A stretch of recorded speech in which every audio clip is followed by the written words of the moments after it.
grew up in a home where there were mental health issues. I grew up in a home knowing that my grandfather had committed suicide, and then in 1965 my father committed suicide. So it was pretty tragic. So her dad, at the time, her dad, it wasn't called bipolar disorder, No. it was called manic depressive.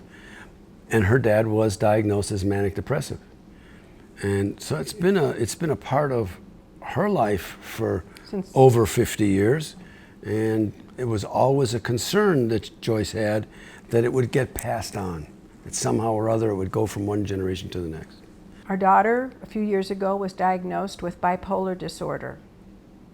And that was pretty frightening for me. Before filming this, I said, "Debbie, do I have your permission to discuss you?"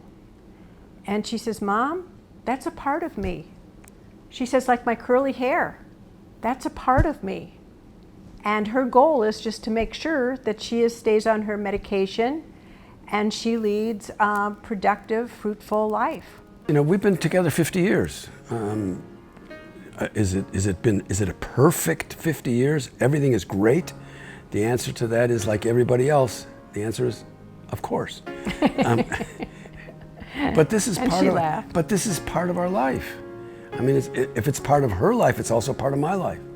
And that's one of the reasons that I suppose we're supportive of these efforts.